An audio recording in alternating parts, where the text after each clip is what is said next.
আসসালামু আলাইকুম আপুরা, কেমন আছো সবাই? আশা করি আল্লাহ পাকের রহমতে সবাই ভালো আছো।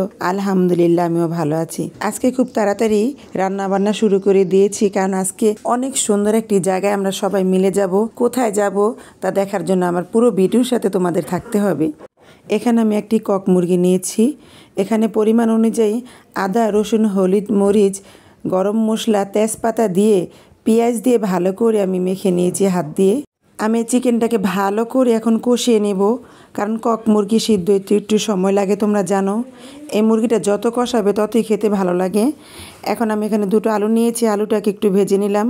এখন সিদ্ধ করে এঁচড় বা কাঁচা কাঁঠালটাকেও আমি এখন ভেজে নিচ্ছি। এখন এই কষানো মাংসের উপরে আমি কাঁঠাল আর আলু দিয়ে ভালো করে এখন কষিয়ে নেব। ভালো করে কষিয়ে আমি 5 মিনিটের জন্য ঢেকে দেব। এই তো এখন আমি 1 চামচ চিনি দিয়ে দেব।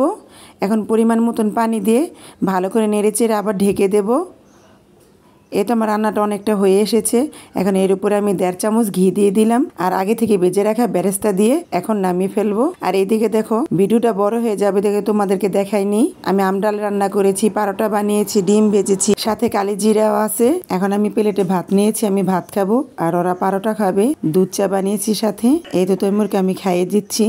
আর আজকের ভিডিওটা যদি ভালো লাগে তাহলে অবশ্যই কমেন্টস করে জানাবে আর আমার পাশে থেকো। এই তো খাওয়া দাওয়া শেষে আমরা এখন রওনা দিয়েছি। অনেক বছর পর এই বাসের সাক্ষ্য দিয়ে পার হচ্ছি। আমার সাথে আছে আমার চাচতো ভাইয়ের 2 মেয়ে, আর আছে আলিফ আর আছে তাইমুর। আমার বড় ছেলে ছিয়াম আসেনি। আমরা সবাই দেখো একে একে সাক্ষ্য পার হচ্ছি। আর এদিকে দেখো কি পরিমাণ বাতাস, আমার বরকা ওদের ওড়না সব উড়ে যাচ্ছে, এত পরিমাণ বাতাস। এখন ধান ক্ষেত পেরিয়ে এখন ভুট্টা ক্ষেতের পাশ দিয়ে যাচ্ছি। একটা ভুট্টা তোমাদেরকে চলে দেখাই, দেখো কত সুন্দর। এই তো তাইমুর ওরা সামনে এগিয়ে যাচ্ছে। দেখো 2 সাইডে কত ভুট্টা গাছ। এই তো ভুট্টা ক্ষেত পার হয়ে এসেছে। এখন তিল গাছ, যে তিল আমরা রান্না করে খাই। দেখো ভিতরটা এই যে পেকে যাচ্ছে। 20 বছর পর হইব আমি এতদিন পরে এই ক্ষেতটা বা এরকম চকের ভিতরে গেছি। সেই ছোটোবেলা আমি গেছি। ওই যে দূরে ভুট্টা ক্ষেত দেখা যায়, এটা হচ্ছে আলিফ, ও ক্যামেরা করতেছে, ও আজকে ক্যামেরাম্যান। দেখো ধান ক্ষেত কত সুন্দর আর এত পরিমাণ বাতাস। এই তো আমরা কিন্তু এসে পড়েছি এই ধান ক্ষেতের ওই পাশে। এই যে এসে দেখো আলিফে পানিতে নেমে গেছে, জান্নাত পানিতে নেমে গেছে, নাইমা নামতাছে আর আমি ওই সাইডে দাঁড়িয়ে আছি, কারণ ওখানে আরও কিছু লোক ছিল, এই জন্য আমি ভিজিনি। বাতাসে আমার মন প্রাণ জুড়ে গেছে, এত বাতাস ঠান্ডা। তাইমুর দেখো কি করতেছে, প্রচুর ঠান্ডা পানি, ওদের শীত লাগতেছে। তাইমুর তো পুরাই খুশি। আমার মন চাচ্ছে সত্যি কথা ওদের সাথে গোসল করি।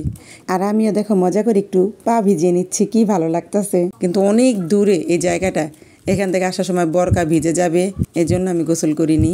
ওদের আনন্দ দেখে আমার খুব ভালো লাগছে। ছোটোবেলায় আমরা এরকম করেছি। তাইমুরকে বলতেছি চলো ওঠো, অনেকক্ষণ হয়েছে। আমি এখানে অনেকগুলি ভিডিও কেটে দিয়েছি, এখানে আর অনেকক্ষণ ভিজেছে। আমি তাইমুরের জন্য জামা কাপড় নিয়ে গেছিলাম, তাইমুর তো আসবেই না। এই ধান ক্ষেতের পাশে ঢিপ মেশিন, এত সুন্দর পরিবেশ, মাথার উপরে অনেক আম গাছ, প্রচুর আম ধরে আছে। সামনে যত দূর পর্যন্ত তাকাই তত দূর পর্যন্তই ধান ক্ষেত। আর এই ঢিপ মেশিন যাদের, ওই যে নানা হেঁটে যাচ্ছে, উনি অনেক ভালো লোক। উনি বলতেছে তোমরা গোসল করো, ব্যথা পেও না আবার, এরে বলে উনি আবার ওনার খেতে চলে গেল। তাহলে আজ এখানেই রাখি, খোদা হাফেজ।